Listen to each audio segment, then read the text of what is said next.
नमस्कार, hospital and doctors podcast में आप सभी का स्वागत है। मैं हूं आपका होस्ट डॉक्टर अश्विनी कुमार सचदेवा। आज हम बात करने वाले हैं ब्लड टेस्ट के बारे में। ब्लड टेस्ट कॉमनली एडवाइस किए जाते हैं आपके डॉक्टर के द्वारा जब भी आप किसी हेल्थ चेकअप के लिए जाते हैं या फिर कभी किसी बीमारी को डायग्नोस करने के लिए और या उसकी सिवियरिटी को आइडेंटिफाई करने के लिए।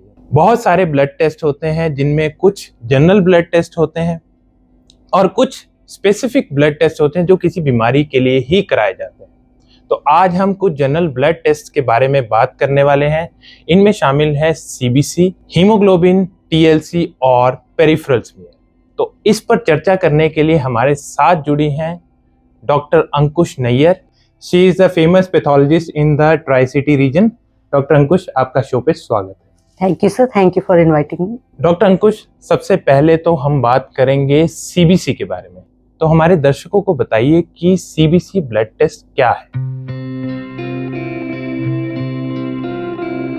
जैसा आपने बताया, सीबीसी एक बहुत ही कॉमन टेस्ट है। जब आप डॉक्टर के पास जाते हैं तो अक्सर इस टेस्ट के लिए वो लोग कहते हैं। जिस तरह से हमें इस नाम से ही मालूम चल रहा है कंप्लीट ब्लड काउंट्स, तो हमारे ब्लड में अलग अलग किस्म के सेल्स होते हैं। कौन से सेल का क्या नंबर है ये देखने के लिए हम ये टेस्ट करते हैं। बेसिकली हमारे ब्लड में 3 किस्म के सेल्स होते हैं जिन्हें हम WBCs, RBCs और प्लेटलेट्स कहते हैं। तो इन तीनों सेल्स की क्या मात्रा है ये जानने के लिए जो हम टेस्ट कर रहे हैं उसे हम कंप्लीट ब्लड काउंट कहते हैं। तो ये ब्लड टेस्ट, जैसे कई टेस्ट के लिए कुछ स्पेशल प्रिकॉशन लेनी होती है, खाली पेट होता है कहीं से, तो इसको कैसे किया जाता है?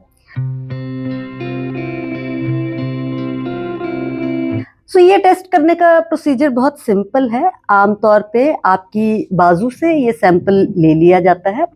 आप किसी भी क्लिनिक में जब सैंपल देने के लिए जाते हैं, वो आपकी स्किन को क्लीन करके एक सिंगल प्रिक में ये सैंपल लेते हैं। कोई खास प्रिकॉशन लेने की हमें ज़रूरत नहीं रहती है। आपको खाना खा के भी या किसी भी टाइम पे आप ये सैंपल दे सकते हैं। खाली पेट रहने का कोई इसमें ज़रूरत नहीं रहता है। तो ऐसे कोई स्पेशल प्रिकॉशन लेने की ज़रूरत नहीं है इस टेस्ट कराने के लिए। किसी भी टाइम किया जा सकता है, दिन के कभी भी कर सकते हैं। जी। तो इसकी क्या इंडिकेशन रहती है कि किन चीज़ों में, किन बीमारियों में या कब इसको कराना ज़रूरी होता है?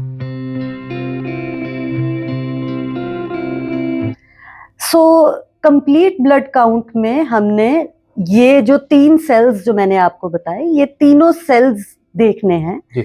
तो अलग अलग बीमारियों में इन तीनों किस्म के सेल्स की मात्रा पे असर पड़ता है।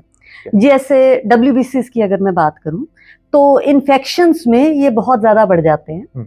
तो इन्फेक्शंस के लिए आपको अक्सर ये टेस्ट करने के लिए कहा जाता है, देखने के लिए कि WBCs पे क्या असर पड़ रहा है इन्फेक्शन का। वो बढ़ रहे हैं, किस मात्रा में बढ़ गए हैं, उसके ऊपर डिसाइड किया जाता है कि आपको कितनी सीवियर इन्फेक्शन है और कितना ज्यादा आपको एंटीबायोटिक्स देने का जरूरत है। फिर इसमें हम RBC काउंट या हीमोग्लोबिन ये भी सब देखते हैं। अगर हमें ये डाउट है कि पेशेंट को अनीमिया हो सकता है तो उसके लिए हमें हीमोग्लोबिन या CBC काउंट ये सब चीजों को देखने की जरूरत रहती है।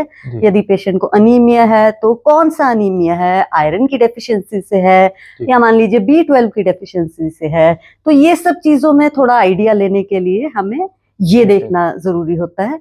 फिर हम बात करते हैं प्लेटलेट्स की। प्लेटलेट्स देखने हमें जरूरी रहते हैं खास तौर पे डेंगू में। जैसे बहुत सारे पेशेंट्स जानते होंगे कि डेंगू में जी प्लेटलेट्स कम हो जाते हैं, तो बार बार हम लोग प्लेटलेट काउंट देख के पेशेंट को मॉनिटर करते हैं। इसके अलावा बहुत सारी और कंडीशंस होती हैं जिनमें प्लेटलेट मॉनिटरिंग हमें जरूरी हो जाती है। कुछ एक कंडीशंस में पेशेंट को कोई सिम्टम नहीं होगा लेकिन उसके प्लेटलेट्स बहुत कम हो जाते हैं, जिसे हम ITP कहते हैं। तो इस तरह की सीवियर बीमारियों के लिए भी हमें प्लेटलेट काउंट देखना जरूरी रहता है। तो ये कॉमन डिजीजेस हैं जिनके लिए हम CBC कराते हैं। तो अगर ब्लड टेस्ट की रिपोर्ट देखें तो उसमें एक तो ये आपने जैसे बताया haemoglobin, RBC count, platelet count, TLC, WBC counts होते हैं। उसके अलावा भी बहुत सारी चीजें होती हैं जैसे MCH, MCHC, उसके बारे में भी थोड़ा बताइए कि क्या होता है। ओके, CBC में अगर मैं WBCs की बात करूं तो उसमें आपको सिर्फ टोटल काउंट ही नहीं मालूम चलेगा, हमारे जो WBCs हैं वो आगे 5 किस्म के होते हैं। ये न्यूट्रोफिल्स हैं, फिर लिम्फोसाइट्स हैं, इयोसिनोफिल्स, मोनोसाइट्स एंड बेसोफिल्स। तो CBC में हमारे ब्लड में कितने न्यूट्रोफिल्स हैं ये भी मालूम चलेगा, कितने इयोसिनोफिल्स हैं ये भी मालूम चलेगा, तो उनकी आगे क्या मात्रा है ये भी हमें मालूम चल जाती है CBC में। हर एक किस्म ऑफ WBC का काम अलग है, तो हर एक कंडीशन में अलग टाइप का WBC बढ़ता है। सो हमें सिर्फ ये देख लेने से कि उसका काउंट बढ़ गया है तो उसको इन्फेक्शन ही होगी ऐसा जरूरी नहीं होता है। तो उसका डिफरेंशियल काउंट हम उसको बोलते हैं, वो भी जानना जरूरी होता है, जिसकी भी जानकारी हमें CBC से मिलती है। फिर अगर हम RBC के पैरामीटर्स पे आए, जैसे आप बता रहे हैं MCH, MCHC, हीमोग्लोबिन, ये सब पैरामीटर्स भी हमें RBC के पैरामीटर्स में CBC में देखने को मिलते हैं। तो जो रेड ब्लड सेल है वो अगर पेशेंट को अनीमिया है तो अलग अलग किस्म से अफेक्ट होगा। अब उसका साइज बड़ा हो सकता है, उसका साइज छोटा हो सकता है, तो उस सेल का, रेड ब्लड सेल के का साइज क्या है, बड़ा है, छोटा है, वो सेल में हीमोग्लोबिन कितना है, ये सब चीजों की जानकारी भी हमें CBC से मिलती है। सिर्फ ये काउंट नंबर नहीं काउंट करता है, इसमें हमारे सेल्स का साइज क्या है, बड़ा छोटा, और उसी के ऊपर डिपेंडेंट होके हमें पता लगता है कि कौन से टाइप का एनीमिया है और क्या प्रॉब्लम है। और जैसे आपने डिफरेंशियल काउंट्स बताए, WBC के काउंट्स बताए, उसमें भी हमें पता लगता है कि कौन से टाइप की इन्फेक्शन जी इन्फेक्शन है, एलर्जी है, वायरल इन्फेक्शन है, बैक्टीरियल है, या कैंसर तो नहीं है। तो ये सब चीजें हमें डिफरेंशियल। तो आगे हम थोड़ा सा बताना चाहेंगे कि इसको कैसे इंटरप्रेट कैसे करते हैं, कि क्या वैल्यूज होती हैं और कब हम उसको बोलते हैं कि नॉर्मल है या एबनॉर्मल है। तो मैं आपको बहुत बेसिक बताऊंगी, बिकॉज ये बहुत एक्सटेंसिव है। मोटा मोटा जो हमारे नॉर्मल WBCs हैं फॉर एक एडल्ट पर्सन के लिए, हम 4000 से 11000 के बीच में ये काउंट नॉर्मल मान लेते हैं। अगेन सबके लिए ये मात्रा अलग होती है, बच्चे जो छोटे बच्चे हैं उनके लिए ये काउंट्स अलग होते हैं, बट मैं एक 12 साल से अबव इंसान के लिए ये बता रही हूँ। यदि हम बात करें हीमोग्लोबिन की, तो इंडिया में हम लोग जो कट ऑफ फीमेल्स के लिए लेते हैं वो 11.5 या 12 को हम नॉर्मल हीमोग्लोबिन ले लेते हैं, उससे कम होने पे हम उसको अनीमिया लेते हैं। एंड मेल्स के लिए हमने ये कट ऑफ 13 की रखी हुई है, तो 13 HB हमें चाहिए मेल्स में। अगर मैं प्लेटलेट्स की बात करूं तो 1.5 लाख या उससे ऊपर के प्लेटलेट्स को हम नॉर्मल मानते हैं। जी, तो उससे नीचे है तो फिर वो लो प्लेटलेट कहेंगे या थ्रोम्बोसाइटोपिनिया जैसे वर्ड यूज करते हैं। अगर बहुत ही कम हो, 1 लाख से कम हो, 1 लाख से कम है, तब हम थ्रोम्बोसाइटोपिनिया यूज करते हैं। अगर 1 लाख से 1.5 लाख के बीच में पेशेंट को कोई मेजर उससे फर्क नहीं पड़ता है, तो हम थ्रोम्बोसाइटोपिनिया टर्म यूज नहीं करते, सिर्फ प्लेटलेट्स कम है ऐसा कहते हैं। तो हमें डिजीज, किसी भी अगर कोई बीमारी है उसके लिए CBC कराने की जरूरत पड़ती है, या फिर कोई डिजीज ऑलरेडी चल रही है, किसी की ट्रीटमेंट चल रही है, तो उन केसेस में हमें मॉनिटर करने के लिए भी, ट्रीटमेंट को मॉनिटर करने के लिए जरूरत पड़ती है। और लास्टली अगर कोई डिजीज नहीं है तो जस्ट रेगुलर चेकअप के लिए भी CBC कराना चाहिए। CBC एक बहुत बेसिक टेस्ट है, ये तो सबको ही कराना चाहिए ऐसा मैं मानूंगी। तो कितना फ्रीक्वेंटली एक नॉर्मल इंडिविजुअल को कराना? 3 से 6 महीने में आप करा सकते हैं। अगर आप जस्ट अपने आप को देखने के लिए करा रहे हैं तो 3 से 6 महीने में आप एक बार करवा सकते हैं। रेगुलर हेल्थ चेकअप करा रहे हैं तो आप हर 3 से 6 महीने में CBC काउंट चेक करा सकते। तो अब हम जानेंगे हीमोग्लोबिन टेस्ट के बारे में, इसकी क्या क्या इंडिकेशन है और क्या नॉर्मल रेंज रहती है। तो डॉक्टर अंकुश हमारे दर्शकों को हीमोग्लोबिन टेस्ट के बारे में बताइए।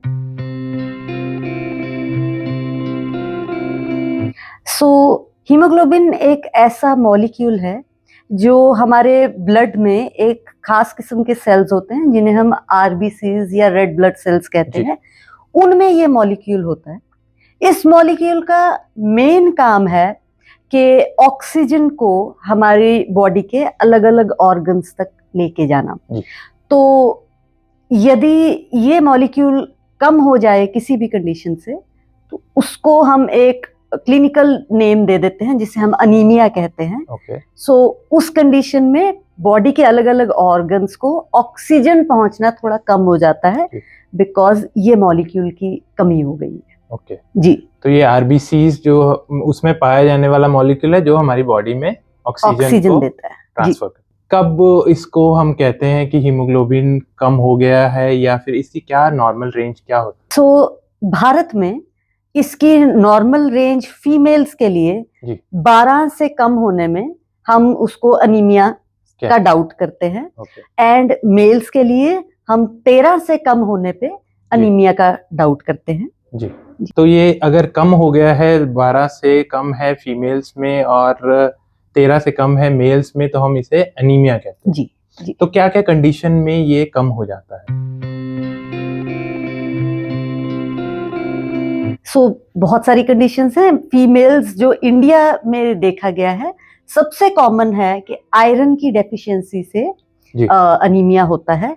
ये जो आयरन है ये हीमोग्लोबिन को ही बनाने के लिए काम आता है, इसीलिए जब हमारी बॉडी में आयरन की कमी होती है तो हीमोग्लोबिन भी कम हो जाता है। तो ये सबसे कॉमन कॉज है आयरन डेफिशिएंसी इंडिया में, खास तौर पे फीमेल्स में। फिर इसके अलावा विटामिन B12 एक और विटामिन है जिसकी डेफिशिएंसी भी इंडिया में काफी कॉमन है। ये इसलिए कॉमन है क्योंकि जो बहुत स्ट्रिक्ट वेजिटेरियन लोग होते हैं, हमारे पास वेजिटेरियन डाइट में बहुत अच्छे B12 के सोर्सेज नहीं रहते हैं, तो इसलिए बिकॉज इंडिया में बहुत ज्यादा लोग वेजिटेरियन होते हैं, स्ट्रिक्टली वेजिटेरियन होते हैं, तो इंडिया में B12 डेफिशिएंसी से भी अनीमिया बहुत कॉमनली देखा जाता है। इसके अलावा बहुत सारी कंडीशंस होती हैं जिनमें क्रोनिकली जो पेशेंट है, मतलब धीरे धीरे उसका ब्लड लॉस होता रहता है, पेशेंट को मालूम भी नहीं होता है, उस कंडीशन में भी उनको अनीमिया हो जाता है। तो ये जैसे अगर कंडीशन कहें तो जैसे कैंसर में भी हमारे पास जैसे पेशेंट आते हैं, उनके इंटेस्टाइन में ब्लीड हो रहा है या और ऑर्गन से भी ब्लीड हो रहा है, तो फिर भी उनकी हीमोग्लोबिन कम हो जाता है। जैसे फीमेल्स में पीरियड्स के दौरान रेगुलरली जैसे ब्लीडिंग होती है, तो उसमें ये एक इम्पोर्टेंट कारण है। नॉर्मल पीरियड्स की ब्लीडिंग से अनीमिया नहीं हम कहते हैं, क्योंकि ऐसा है कि 15 से 20 मिलीलीटर का ही ब्लड लॉस होता है। लेकिन अगर किसी कंडीशन की वजह से, जैसे फाइब्रॉइड है, उसको एक्सेसिव ब्लीड हो रहा है, सिर्फ तब उसको अनीमिया होने का चांस है। इसके अलावा जैसे कैंसर में आपने बताया ही है कि पेट के कैंसर में धीरे धीरे ब्लड लॉस होता है तो अनीमिया देखा जाता है, खास तौर पे एल्डरली मेल्स में ये चीज हम देखते हैं। पाइल्स एक बहुत कॉमन चीज है, उसमें ब्लड लॉस होता रहता है एंड पेशेंट ध्यान नहीं दे पाते हैं एंड उनको अनीमिया हो जाता है। किडनी स्टोन, अगर बहुत बड़ा स्टोन बना हुआ है किडनी में, तो धीरे धीरे यूरिन में थोड़ा थोड़ा ब्लड निकलता रहता है, बट दिखता नहीं है, पेशेंट को दिखता नहीं है, यूरिन का कलर चेंज नहीं होता है। जी, या वो ध्यान नहीं देते हैं, तो वो उनको मालूम ही नहीं रहता है और उनका HB धीरे धीरे कम होता रहता है। तो अगर किसी को मेंटेन करना हो हीमोग्लोबिन, जैसे ब्लड टेस्ट में पता लगा कि हीमोग्लोबिन कम हो गया है, तो अनीमिया है, हमने डिटेक्ट कर लिया, तो how do we manage it? सबसे पहले तो हमें ये देखना पड़ेगा कि हीमोग्लोबिन कम होने का कारण क्या है। बिकॉज आप जो भी ट्रीटमेंट या इंटरवेंशन लेना चाहेंगे वो कंप्लीटली डिफरेंट है।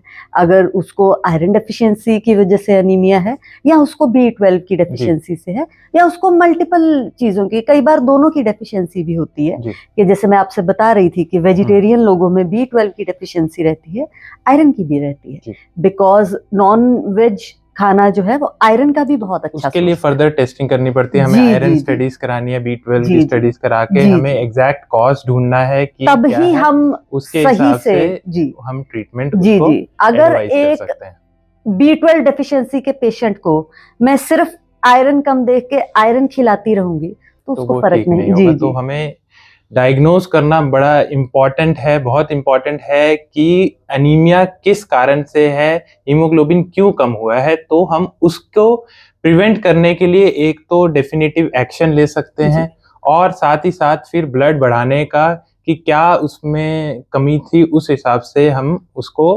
फर्दर सप्लीमेंट कर सकते हैं ताकि उसको नॉर्मल हीमोग्लोबिन हो सके। व्हाइट ब्लड सेल हमारे ब्लड में पाए जाने वाले बहुत ही इंपॉर्टेंट सेल है जो बॉडी को इन्फेक्शन से लड़ने में मदद करते हैं। तो अब हम जानेंगे WBC टेस्ट यानी TLC टेस्ट की इंडिकेशंस के बारे में, उसकी क्या नॉर्मल रेंज रहती है और कब यह एबनॉर्मल हो। सो हमारे ब्लड में अलग अलग किस्म के सेल्स पाए जाते हैं, जैसे WBCs, RBCs और प्लेटलेट्स। ये तीनों किस्म के सेल्स का अलग अलग फंक्शन रहता है। जो WBCs या वाइट ब्लड सेल्स हैं, ज्यादा काम इनका होता है हमारी बॉडी को प्रोटेक्ट करने का। उनको हमारी बॉडी को अलग अलग किस्म के जो पैथोजेंस हैं उनसे प्रोटेक्ट करने का काम रहता है। तो टोटल WBC काउंट में हम सारे किस्म के जो WBCs हैं उनको देखते हैं। जैसे मैं आपसे बता रही हूँ कि अलग अलग किस्म के होते हैं, तो वो 5 किस्म के WBCs होते हैं। सो जिसमें एक है न्यूट्रोफिल्स, जो सबसे ज्यादा मात्रा में पाए जाने वाले WBCs हैं।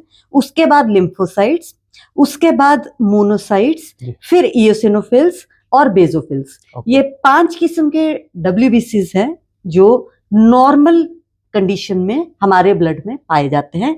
इन सभी का जो टोटल काउंट है उसको हम WBC काउंट या टोटल ल्यूकोसाइट काउंट भी कहते हैं। अगर हम इस काउंट में ये देख रहे हैं कि वो आगे जो 5 सेल्स मैंने आपको बताए वो कितनी कितनी मात्रा में है, तो उसका जो परसेंटेज हम देख रहे हैं उसको हम डिफरेंशियल ल्यूकोसाइट काउंट कहते हैं। तो हमारे दर्शकों को बताइए कि ये इसका क्या रोल होता है हमारे बॉडी में। जैसे आपने बताया कि इन्फेक्शन को कंट्रोल करने में इसका बड़ा इंपॉर्टेंट रोल है, तो कैसे हम लोग इसको इंटरप्रेट करते हैं इसके रिजल्ट्स को? अगर किसी के WBC ज़्यादा हैं या WBC कम है तो हम कैसे उसको देखते हैं?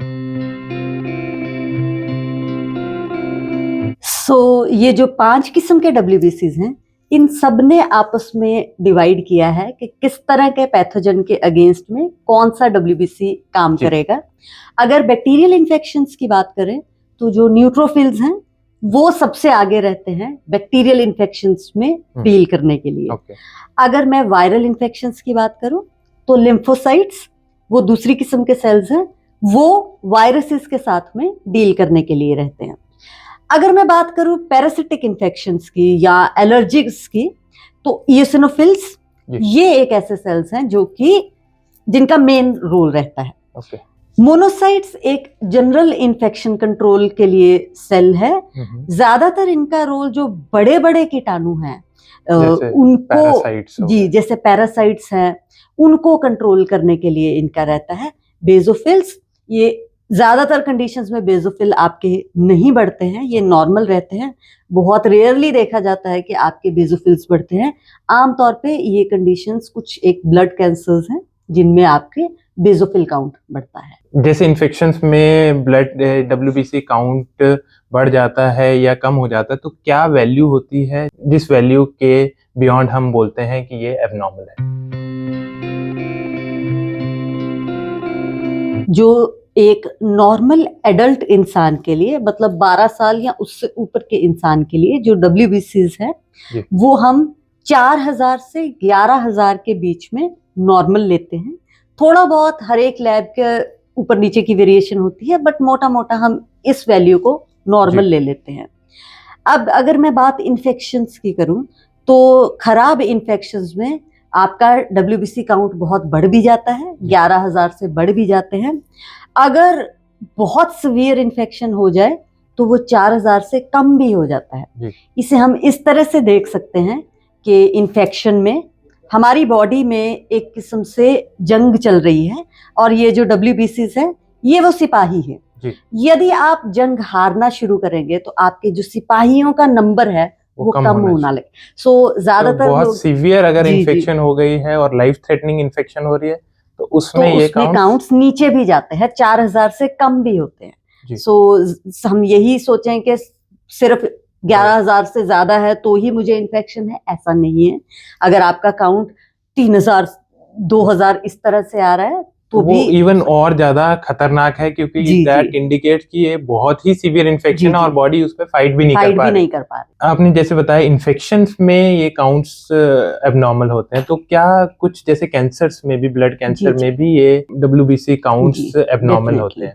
तो किन किन कैंसर्स में ये हो सकता है? और क्या कंडीशन हो सकती है इन्फेक्शन के अलावा जिसमें ये एबनॉर्मल हो सकता है? सो ब्लड कैंसर जिसको एक हम ब्रॉड टर्म ले लेते हैं, उनमें भी WBCs का काउंट बढ़ जाता है। अब जो ब्लड कैंसर है वो आप मानिए 2 किस्म का रहता है। एक उस किस्म का रहता है जिसमें जो ये WBCs हैं बहुत तेज तेज बढ़ते हैं, उनको हम एक्यूट ल्यूकीमिया बोलते हैं। और एक किस्म का ब्लड कैंसर्स वो रहते हैं जिनमें ये ब्लड सेल्स धीरे धीरे बढ़ते हैं। खतरनाक वो भी है, लेकिन उतना नहीं है जितना एक्यूट वाला रहता है। उनको हम क्रोनिक ल्यूकीमियास कहते हैं। उसके बाद अब ये ल्यूकीमिया तो एक जनरल टर्म हो गई कि एक्यूट है और क्रोनिक है।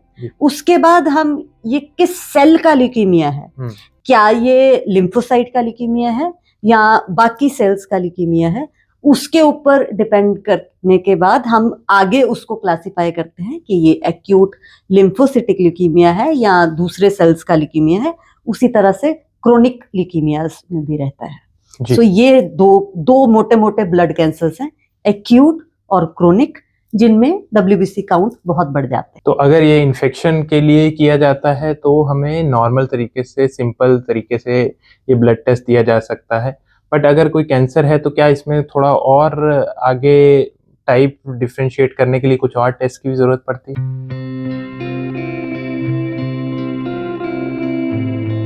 जी, सो जिस तरह से मैंने बताया कि 2 मोटे मोटे ब्लड कैंसर होते हैं, एक एक्यूट ल्यूकीमियाज होते हैं और एक क्रोनिक ल्यूकीमियाज होते हैं। आप सिर्फ सेल काउंट देख के नहीं जान पाएंगे कि ये कौन सा ल्यूकीमिया है और कितना खराब है। उसके लिए हमें आगे स्पेशल टेस्ट करने जरूरी हो जाते हैं। तो उनमें हमारा सबसे पहले जो आता है वो है पेरिफेरल स्मीयर एग्जामिनेशन। उसमें एक पैथोलॉजिस्ट आपका जो ब्लड लिया गया है उसको एक स्लाइड पे स्मीयर बना के वो सेल्स को खुद माइक्रोस्कोप में देखते हैं कि ये सेल कैसा दिख रहा है और ये कौन सा कैंसर अगर है तो हो सकता है। और उसके बाद उसकी और टेस्ट भी करने की जरूरत पड़ती है, हमें स्पेशल स्टेन्स लगाने पड़ते हैं एंड ज्यादातर केसेस में हमें आगे बोन मैरो एग्जामिनेशन भी करना पड़ सकता है। फिर बोन मैरो का जो हमने सैंपल लिया है उस पे हम फर्दर टेस्टिंग करते हैं, जैसे फ्लो साइटोमेट्री एंड आगे जेनेटिक टेस्टिंग देखने के लिए कि आगे क्या कि कौन सा कैंसर है, आगे उसको कैसे मैनेज करना है। तो जरूरी नहीं है कि WBC में सिर्फ हम नंबर ही देखें, हमें उसकी शेप क्या है, पेरिफेरल स्मीयर में कैसे दिख रहे हैं, वो भी एक इम्पॉर्टेंट इसका एस्पेक्ट है WBC काउंट का। तो अब हम चलते हैं अपने पॉडकास्ट के आखिरी सेगमेंट की ओर। इसमें हम डिस्कस करेंगे पेरिफेरल स्मीयर टेस्ट के बारे में। तो डॉक्टर अंकुश, हमारे दर्शकों को बताइए कि पेरिफेरल स्मीयर टेस्ट क्या है। जब आप अपना ब्लड सैंपल देते हैं तो उस सैंपल को पहले एक मशीन में एनालाइज किया जाता है एंड उसमें कितनी कितनी किस्म के सेल्स हैं वो काउंट करके एक रिपोर्ट मिलती है जिसे हम कंप्लीट ब्लड काउंट कहते हैं जी।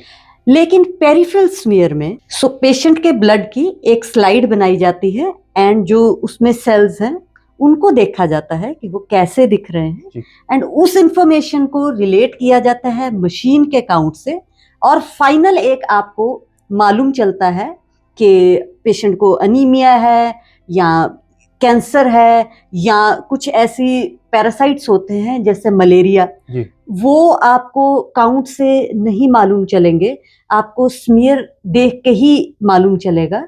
तो दोनों टेस्ट का अपना अपना रोल रहता है और पेरिफेरल स्मीयर में हम स्मीयर बना के माइक्रोस्कोप में एक एक सेल की मॉर्फोलॉजी, मतलब वो कैसा दिख रहा है, वो देखते हैं। तो CBC के साथ में पेरिफेरल ब्लड स्मीयर भी नॉर्मली किया जाता है और इसका एक इम्पॉर्टेंट रोल है जी। तो इसको कैसे हम इंटरप्रेट करते हैं? जैसे आपने बताया कि कुछ सेल्स उनकी एबनॉर्मल शेप को देखते हैं, तो किन किन बीमारियों में या किस प्रॉब्लम में हमें ये एबनॉर्मल इसकी रिपोर्ट देखने को मिलती है? होता क्या है कि अक्सर पेशेंट्स ये इंक्वायरी करते हैं कि अगर हमने CBC करा लिया है तो हमें PBF कराने की क्या जरूरत है। बट CBC आपका एक मशीन का काउंट है और जो पेरिफेरल ब्लड फिल्म है वो एक पैथोलॉजिस्ट माइक्रोस्कोप में स्लाइड देख के आपको बताएंगे। जो मशीन है उसने आपको सिर्फ नंबर बताना है कि कितने सेल्स हैं। अब वो सेल्स कैसे हैं ये देखने के लिए आपको पेरिफेरल स्मीयर करना पड़ता है। तो दोनों अलग अलग टेस्ट हैं एंड इनका अपना अपना रोल रहता है।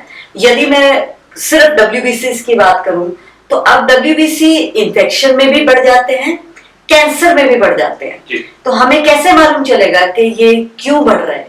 तो उसके लिए हमें पेरिफेरल स्मीयर देखना जरूरी हो जाता है। अगर मैं अनीमिया की बात करूं तो अनीमिया जो है वो आयरन की कमी से भी अनीमिया हो रहा है पेशेंट को, या कुछ कंडीशंस होती हैं जैसे थैलेसीमिया, उसमें भी उसको अनीमिया ही हो रहा है, उसका हीमोग्लोबिन कम ही आ रहा है, उसके आरबीसी का साइज छोटा ही हो रहा है। तो अब वो दोनों में से क्या चीज है, ये सब इंफॉर्मेशन देखने के लिए हमें पेरिफेरल स्मीयर करना जरूरी रहता है। तो सेल्स की मॉर्फोलॉजी, उनकी शेप देखना भी एक बहुत जरूरी है टू डायग्नोस की क्या बीमारी है और एग्जैक्टली उसका कैसे इलाज किया जाए। बिल्कुल बिल्कुल। जैसे कुछ इन्फेक्शंस में भी पेरिफेरल ब्लड स्मीयर एबनॉर्मल होता है, तो क्या क्या ऐसी इन्फेक्शंस हैं जिसको हम इससे डायग्नोस कर सकते हैं थ्रू PPF? दो बहुत इंपॉर्टेंट इन्फेक्शंस हैं जिनके लिए हमें PPF करना चाहिए। उनमें से एक है मलेरिया। यदि आप सिर्फ CBC कराते रहेंगे उसमें मलेरिया नहीं मालूम चलता है। जब आप पेरिफेरल स्मीयर कराते हैं, जो मलेरिया का पैरासाइट है वो RBCs में दिखता है, उसी से हम वो डायग्नोस करते हैं। इसके अलावा ऐसी बहुत सी अब किट्स भी आ गई हैं जिनमें हम ब्लड से मलेरिया डायग्नोस करते हैं, लेकिन कंफर्मेटरी टेस्ट इसका पेरिफेरल स्मीयर से ही है। तो मलेरिया एक इन्फेक्शन है। इसके अलावा फिलेरिया एक और बहुत खराब इन्फेक्शन रहती है जिसको डायग्नोस करने के लिए हमें एक खास सैंपल एक खास टाइम पे लेना रहता है। उसका भी एग्जामिनेशन हम पेरिफेरल स्मीयर में ही कर सकते हैं। मशीन के काउंट में ये मालूम नहीं चलता है। अगर आपको यह एपिसोड पसंद आया है तो इसे लाइक करें, शेयर करें और हमारे चैनल को सब्सक्राइब करें। धन्यवाद।